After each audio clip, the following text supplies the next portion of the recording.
خاندان میں اگر بیٹی کی رخصتی کی جائے تو اونچ نیچ کی باتیں بزرگوں کی بیٹھ میں بیٹھ کر حل کی جا سکتی ہیں، مگر میں اپنے والدین کو اس کا قصوروار نہیں ٹھہراتی۔ بس میرے مقدر میں ہی ایسا لکھا تھا۔ میں سمجھتی ہوں میرے ساتھ ایسا تب ہوا تاکہ آگے سے کوئی باپ اپنی بیٹی کا ہاتھ غیر خاندان میں دینے سے پہلے 100 بار نہیں 101 بار سوچے۔ میں سالم کھڑی ان کی باتیں سن رہی تھی۔ میں جان چکی تھی وہ میری والدہ ہیں، مگر میں مزید اس کی تصدیق کروانا چاہتی تھی۔ کچھ لمحے خاموش رہنے کے بعد میں بہت مشکل سے بولی، آپ کی بیٹی کا نام؟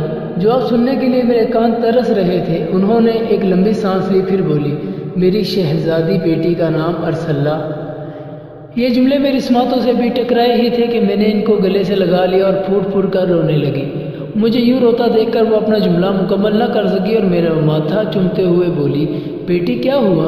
تمہیں کس کی یاد آ گئی جو اس قدر اشکبار ہونے لگے ہو؟ مجھے لگا گویا میرے منہ میں زبان ہی نہیں جس سے جواب دوں۔ میں بڑی مشکل سے سسکتے ہوئے بولی، امی میں آپ کی بیٹی ارسلہ۔ میں پھر سے رونے لگی۔ اب مجھے ماں کی آغوش مل چکی تھی۔ میرا جی چاہا آج جی بھر کے رو لوں، اپنے دل کا بوجھ ہلکا کر لوں۔ امی جان بھی جیسے کسی کا کندھا تلاش کر رہی ہوں۔ لفظ بیٹی سنتے ہی ان کا حوصلہ پست ہو گیا، وہ بھی اپنے آنسو نہ روک پائی۔ کیا منظر تھا! آج مدت بعد ماں بیٹی ملی، مگر ملی بھی تو کس روپ میں؟ ایک بیکارن کے روپ میں۔ دونوں کل کی رانی تھی اور آج۔ چلو بیٹی گھر چلتے ہیں۔ کچھ ہی دیر میں ہم گھر پہنچ گئی۔ میں امی سے کہنے لگی، امی جان میری جان آپ پر قربان، مگر ایک شکوہ ہے آپ سے۔ دیکھیے نا، آپ کی ایک غلطی نے کیا کر ڈالا۔ میں ایک ظالم رانی بنی، نہ جانے مجھ سے اس وقت کتنے گناہ سرزد ہوئے ہوں۔ میں اتنی ظالم بن گئی تھی کہ اپنے لختے جگر کو بھی میں نے کوڑے کے ڈھیر میں پھینکوا دیا تھا۔ میری ایک بیٹی برہان کے قبضہ میں ہے، جبکہ دوسری بیٹی میرے پاس۔ یہ کیا کیا آپ نے امی جان؟ مجھے بچپن سے صرف یہ کہا تھا کہ آپ کو میرے ابو نے دھوکہ دیا، تبھی مجھے مرد حضرات سے نفرت ہونے لگی تھی، جو بڑھتی ہی گئی کم نہ ہوئی، حتیٰ کہ میں نے اپنے لختے جگر سے بھی نفرت ہی کی۔ مگر عجیب بات ہے، مجھے کسی نے یہ نہ بتایا کہ آپ نے اپنے دوسرے خاوند کو دھوکہ دیا تھا۔ کیوں؟ جبکہ آپ کے کہنے کے مطابق راجا جی سے ان کی رعایا بہت محبت کرتی تھی۔ امی جان تو پہلے اپنے کیے پر بہت پشیمان ہوئی۔ وہ سر جھکائے بولی، ہاں بیٹی، میں مانتی ہوں میں تیری مجرم ہوں، اپنے دوسرے خاوند کی بھی مجرم ہوں، مگر مجھے حالات نے برا بنا دیا تھا، وگرنہ میں ایسی نہ تھی۔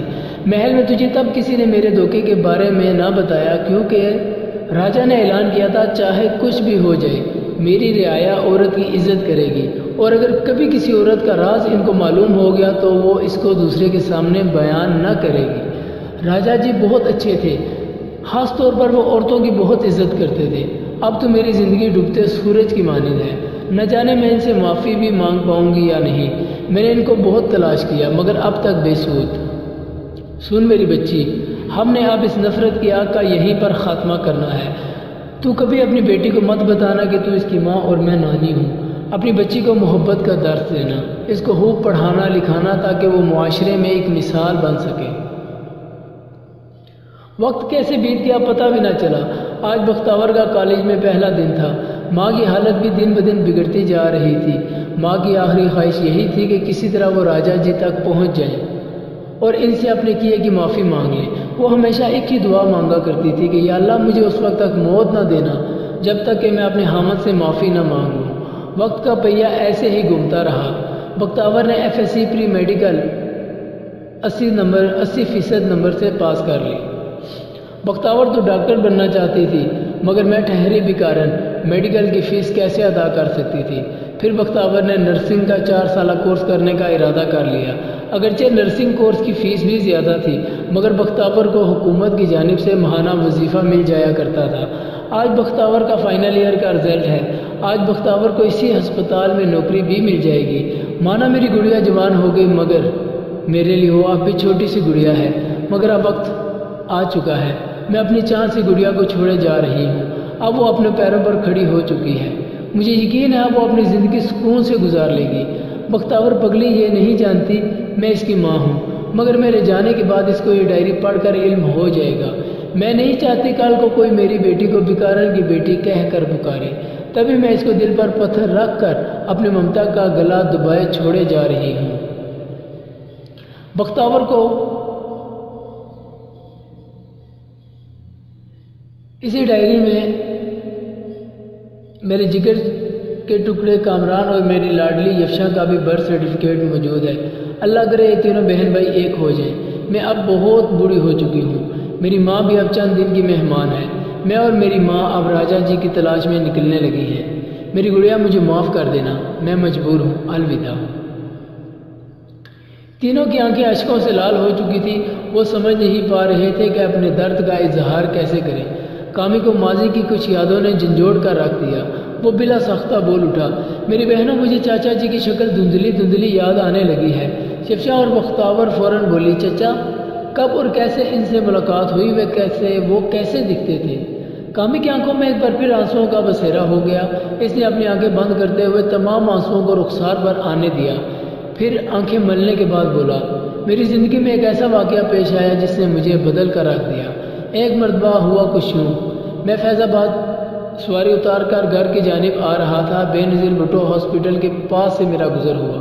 وہاں ایک پوڈری کو دیکھا جو روڈ پر اپنا جسم گھسیٹتے ہوئے خود کو ہسپتال کی دہلیز میں لے جانے کی کوشش کر رہا تھا۔ میں نے رکشہ ایک سائڈ پر روکا اور وہاں موجود لوگوں کا مشاہدہ کرنے لگا۔ وہ پوڈری زندگی اور موت کی جنگ لڑنے میں مصروف تھا، جبکہ وہاں موجود بے حس لوگ معمول کے مطابق اپنے کام کاج میں لگے ہوئے تھے۔ کسی نے بھی اس کی مدد نہ کی۔ میرا دل چاہا کہ اتروں اور اس کو ہسپتال لے جاؤں، مگر شیطان نے میرے دل میں وسوسہ ڈال دیا، یہاں کوئی اللہ کا نیک بندہ ضرور ہوگا جو اس کی مدد کرے گا۔ اس سوچ کے آتے ہی میں خود کو نہیں روک سکا، تھکاوٹ بھی بہت تھی، اس لیے میں وہاں سے نکل گیا۔ صبح 7 کے قریب مجھے اسی ہسپتال کی سواری مل گئی۔ سواری کو اتارنے کے بعد میں واپس ہونے ہی والا تھا کہ میری نظر پھر اسی پوڈری پر پڑی جو اب رات سے بھی بری حالت میں تھا۔ اب مجھ سے رہا نہ گیا، میں رکشے سے اترا اور اس پوڈری کو ہسپتال لے جانے لگا، مگر اس پر تو وقت نزاع طاری ہو چکا تھا۔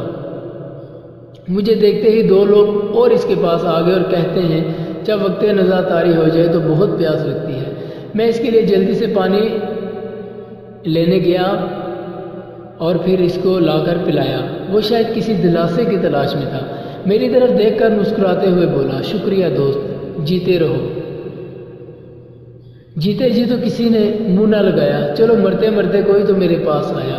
دوست تم مجھے بھلے انسان لگتے ہو، میں تمہیں اپنی زندگی کی کہانی بتانے جا رہا ہوں، اسے لوگوں تک ضرور پہنچانا تاکہ پھر کبھی یوں کوئی اور اس قدر بری حالت میں موت کے آغوش میں نہ چلا جائے۔ اس نے مجھے اپنی مکمل کہانی سنائی اور پھر آنکھیں موند لی۔ مجھے اپنے کیے پر بہت شرمندگی ہوئی، آج تک میں خود کو اس کا قاتل سمجھتا ہوں۔ رات کو اگر میں اس کی مدد کر دیتا تو شاید وہ بچ جاتا۔ آج کل اکثر لوگ اتنے بے حس ہو چکے ہیں کہ ان کی نگاہوں کے سامنے کوئی مردہ مر جائے مگر کوئی اس کو پانی تک نہ پلائے۔ میں نے اپنے ارد گرد کھڑے لوگوں سے کہا کہ آؤ اس کو ہسپتال کے اندر لے چلتے ہیں۔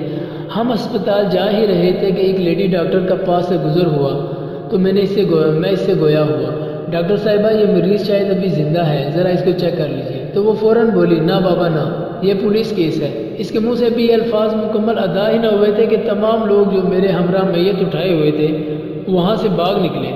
اب میں تنہا ہی رہ گیا۔ میں اس کو اپنے کندھے پر اٹھائے ہسپتال لے گیا، مگر افسوس دیر ہو چکی تھی، اس کی روح تو کب سے پرواز کر چکی تھی۔ ایک پولیس والا میرے پاس آیا اور کہنے لگا، کون ہے یہ؟ میں نے نفی میں سر ہلاتے ہوئے جواب دیا، مجھے معلوم نہیں صاحب، میں نے تو انسانیت کے ناطے اس کو یہاں سے اٹھایا اور ہسپتال لے آیا۔ انہوں نے رجسٹر پر میرا نام پتہ لکھا اور مجھ سے کہا، جب کبھی تمہاری ضرورت پڑی تو ہم تمہیں بلا سکتے ہیں، خیال رہے ہمارے بلانے پر فوراً آنا پڑے گا۔ میں نے ہاں میں سر ہلا دیا۔ آج تک وہ لمحہ میری نگاہوں سے اوجھل نہ ہو پایا۔ کاش میں رات کو ہی اس شخص کو ہسپتال لے جاتا۔ ہاں میں ہی اس کا قاتل ہوں۔ جانتی ہو وہ ہمارے چچا تھے، انہوں نے مجھے اپنی کہانی سنائی۔